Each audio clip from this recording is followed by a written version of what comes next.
Welcome back, Pirate fans. Today we'll be talking to head football coach Don Rose. Coach Rose, we want to talk a little bit about the upcoming game against South Carolina State.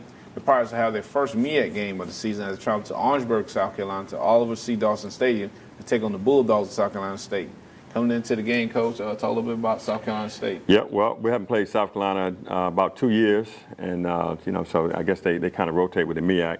But I know the last time we did play, I think we lost 7-10 there. But Buddy Pugh, again, is he's been there for at least 10 years, and so you kind of know basically even before we played in the last couple of years what they like to do, and obviously again Buddy wants to run the ball.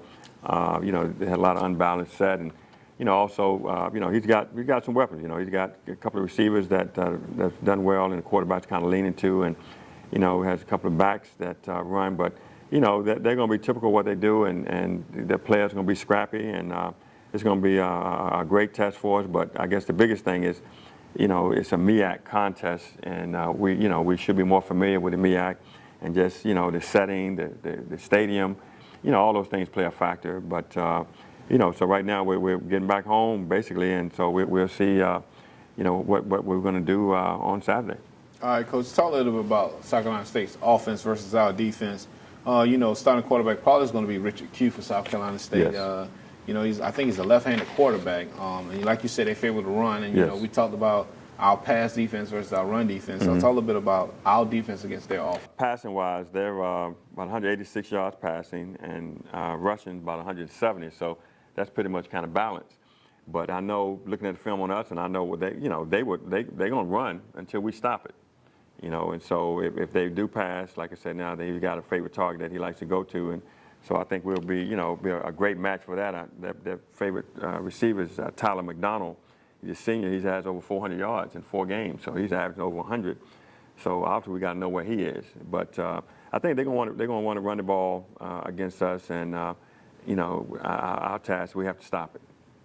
Coach, you talked a little about how they were probably looking at the film for Coastal Carolina. Coastal Carolina ran the ball really well against us, and yes. they ran the ball up the middle against us. Yes. Talk about some things this week that defensively that you all are trying to do to stop South Carolina State from running the ball so much, and that way they force them to kind of pass the ball because of our pass defense. Well, I guess right now it starts up front, and so again, they're going to do that. They're going to start off.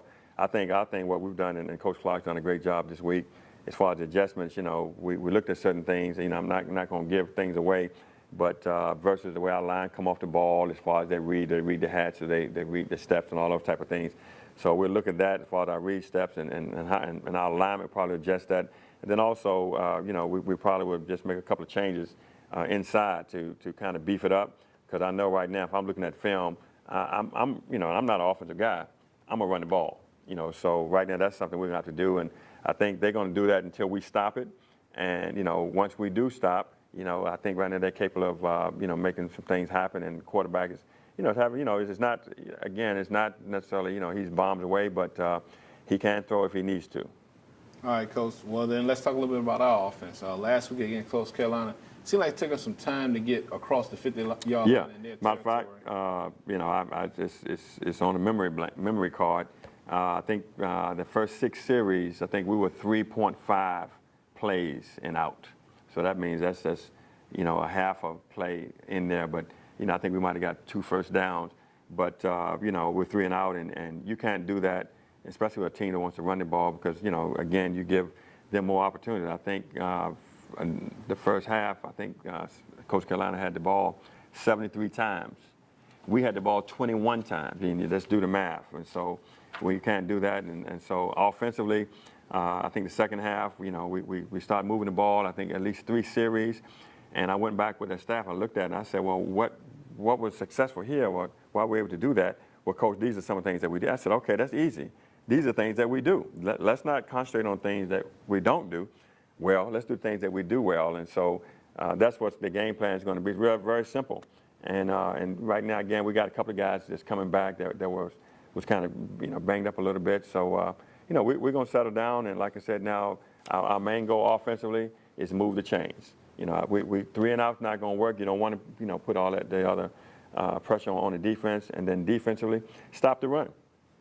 So that's real simple. That's what we have to do for this game. All right, Coach. In the final segment, special teams. Our special teams seems to have been playing pretty well lately. You have Jorian Washington, who's averaging 26 yards for every kickoff. He has 12 kickoffs thus far and 318 yards, 61 yards being his longest. Talk about the importance that special teams play. Well, see, even with that, I think Mike Villagrana has done a great job. But you know, we need a little more because, you know, obviously we got guys that can break. And I thought last year Justin was like ranked number 2 in the country in the kickoff. But you know, some teams, you know, we play Tennessee, they didn't kick to him, and I think that's a good job. But more and more he gets the ball, you know, he can make things happen. We just got to stay on our little blocks a little longer. It's always 1 or 2 little things here, but you know, that's been a bright spot. I think our kickoff return's been a bright spot. Our field goal block has been a bright spot. And lately, our punter, I think the first couple of games, it's Joseph Kinney, he's a redshirt freshman. He, had a couple of inconsistencies, but we kind of changed his feet a little bit. And I think the past 2 games, he's done well. All right, Coach, is there anything else you want to say to the fans? Yeah, well, right now, again, this is MEAC time. And like I said, now I know you guys are Hamptonians to the heart. This thing is working. Right now, again, I know the past 4 games, I would love to have changed it, but that's what happened. But I think that's made us better. But, just stay with us. Stay on point. Like I said, now this is a MEAC game that's a must game for us. And you're going to see that we're going to play a totally different way and play Hampton-style football. But definitely, like I said, don't give up on those Pirates, and we're going to keep pressing. All right. Once again, Pirate fans, you heard it from Coach Rose. Hampton will face South Carolina State on this weekend in Orangeburg, South Carolina. Kickoff is at 2 p.m. The game will be broadcast on ESPNU tape delayed for 8 a.m. on Sunday morning. You can watch the game live on ESPN3.com. Coming into the game, Hampton is 0-4. South Carolina State is 2-2. Both teams' first MEAC game. Stay tuned to HamptonPirates.com for the latest news and updates. Go Pirates.